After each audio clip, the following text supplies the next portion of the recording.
What's up, folks? Vince Ellis here, Detroit Free Press Pistons beat writer, alongside Free Press columnist Shawn Windsor.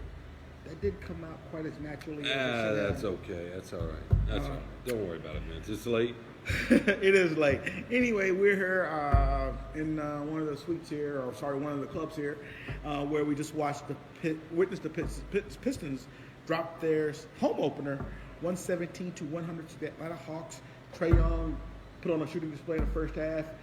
Hit one from the logo. Hit one from the logo, and basically the Pistons were kind of fighting uphill. Took the lead briefly going into halftime, but playing on a back-to-back, which they're the only team in the NBA to start the season on a back-to-back. They appeared to run out of gas, and they have a whole lot left in the second half. And they lost their home opener, moved to 1-1 on the season because they did win last night at Indiana. Sean, thoughts? What you saw tonight? I think it was a little bit of a scheduling loss, right? I mean, especially Those are happening in the NBA. That's what they're called. They scheduling loss, right? Yeah. Late in the second quarter, I thought they started blitzing Trae Young and slowed him down a little bit. They got a little bit of traction with Langston Galloway, who actually got to beat him a little bit. Did a better job of guarding. They picked up their energy, but they spent so much energy kind of getting back into the game. They had nothing in the second half. Like almost the worst case scenario was falling down quick like that. Right. Was the Trae Young, and basically because they had to exert so much energy just to make it a game at halftime. They really didn't have a second gear to really go to. No, they didn't. You're probably thinking, wait, this is the second game of the season. Why don't they have any energy? But the point is, Atlanta Hawks were fresh. That NBA game shape is a different kind of thing, right? Yeah. I mean, you just kind of work yourself into a rhythm of the season. You kind of do, and that back-to-back it was a disadvantage. Having said that, it's hard to say much about what this team can be until they get Blake Griffin back, and we kind of get to see what that looks like. And that's just the main point about it. One of the things I'm probably going to write about over the weekend is, and obviously we got to kind of wait to see how they do against Philadelphia. You assume they'll play poorly Saturday night against the 76ers in the third game of the year. The first unit has really struggled. Reggie Jackson is not playing well. No. He's scuffling with a bad back. You don't know how much of that is his back or he's just playing poorly. But he is. I mean, he left the game I think late in the third quarter. Didn't return tonight.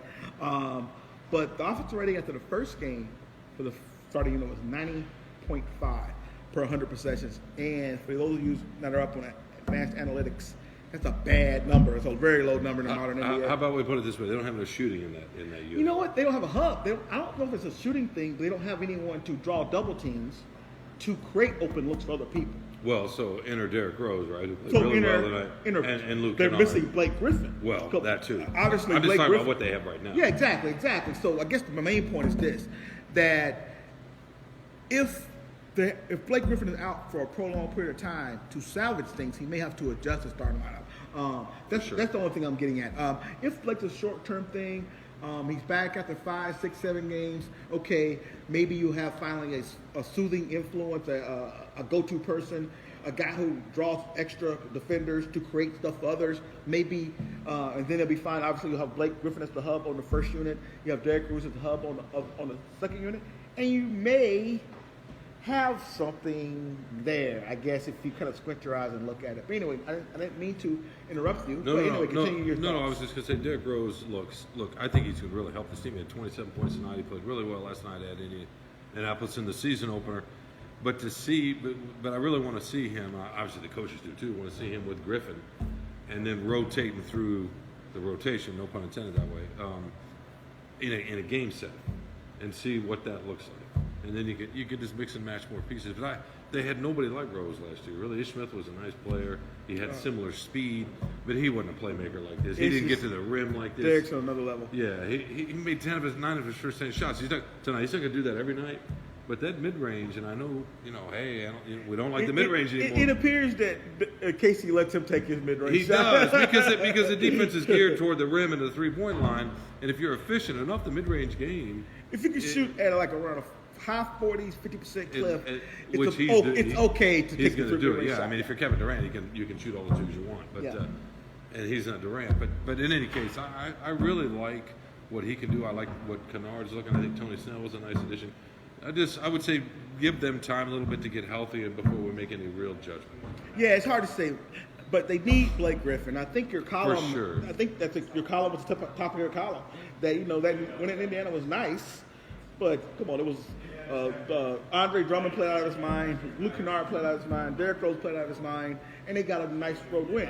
But ask him to come back and repeat the same thing on a back-to-back. gas in the second half. They just didn't have a rock like Blake Griffin to lean on. Right, and as promising as Rose looks, so we're not going to see what this all looks without Griffin. I mean, And also, one thing about it, like I know fans will probably be frustrated. Derrick Rose hit a couple and suddenly goes to the bench. He's on. They're going to manage his minutes. He's under restriction. He's going to be like 27, 28 minutes. He's not going to play anymore, which is the main reason why it's hard for him to start him because I know your guys want him to start, but that's why he's probably not going to start because he can't. They're not going to. I don't know if he can't. They're not going to run him in the ground early part of the They year. don't want to take that chance. What did he play tonight? 25, 26 He minutes? played 25 minutes. 25 minutes, Yeah. So. Anyway, that's that. Vince Ellis, Shawn Windsor, Little Caesars Arena. See you next time.